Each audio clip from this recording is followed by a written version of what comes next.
Halo, assalamualaikum semua. Nah, balik lagi di YouTube channel Putri Kitchen 99. Gimana puasanya teman-teman, lancar terus kan? Nah, di sini Putri akan buat kolak ubi salad, cocok untuk menu berbuka ya teman-teman.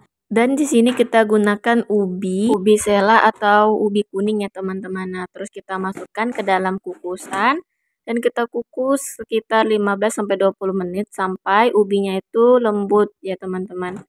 Nah, setelah sekitar 15-20 menit ubinya sudah lembut ya teman-teman. Dan kita matikan kompor dan terus kita angkat ubinya. Nah, terus kita tempatkan ke dalam wadah. Terus kita tunggu sampai ubinya sedikit dingin ya teman-teman. Nah, kayak gini benar-benar masih panas ubinya. Terus kita ambil mangkok dan kita masukkan atau keruk ubinya itu. Nah, kayak gini ya teman-teman.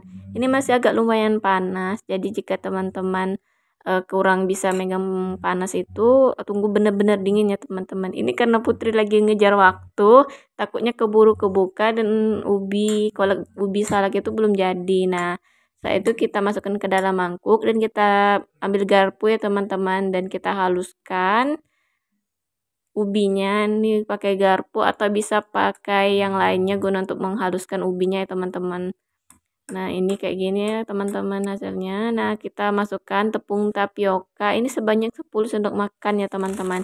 Dan ini kita masukkan garam sebanyak setengah sendok makan saja. Dan kita masukkan gula sebanyak 2 sendok makan. Terus kita bentuk-bentuk sampai kalis. Nah, setelah bisa dibentuk ini kita bulat-bulatkan seperti biji salak ya teman-teman. Nah, ini tadi Putri cari sendok takar tapi tidak ketemu.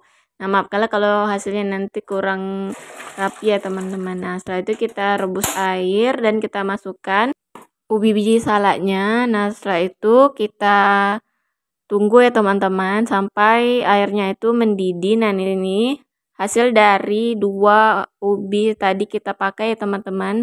Sebanyak ini dapatnya. Nah, setelah dia mendidih dan mengapung, bisa kita angkat dan tiriskan ya teman-teman. Nah, kita angkat ubi biji salaknya menggunakan saringnya teman-teman, guna supaya kita bisa meniriskan air. Nah, ini hasilnya cantik banget ya teman-teman, kuning kayak biji salak kayak gitu. Nah, setelah itu kita lanjut untuk buat gula arennya ya teman-teman. Nah, ini Putri masukkan sebanyak 3 sendok penuh ini gula arennya teman-teman. Ini Putri gunakan gula aren batok ya. Nah, ini kita masukkan sedikit gula sebanyak 2 sendok makan saja teman-teman. Nah, terus masukkan garam juga sebanyak setengah sendok makan ya teman-teman.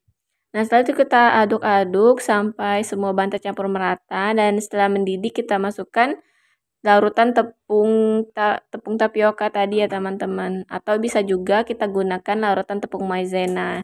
Itu sama-sama fungsinya untuk bisa mengentalkan air dari gula aren yang kita buat tadi ya teman-teman. Nah, setelah selesai kita buat air gula arennya, kita lanjut untuk buat kuah santannya ya teman-teman. Masukkan air sebanyak 100 ml ya teman-teman. Nah, terus kita masukkan santan. Ini pakai santan instan dan kita masukkan sedikit garam. Nah, alhamdulillah kolak biji salak kita sudah jadi ya teman-teman. Ini hasilnya cantik sekali. Terus kita tuang air gula arennya dan kita masukkan juga kuah santannya ya teman-teman. Nah, ini kolak biji salak kita sudah jadi teman-teman. Terima kasih. Selamat mencoba. Wassalamualaikum warahmatullahi wabarakatuh.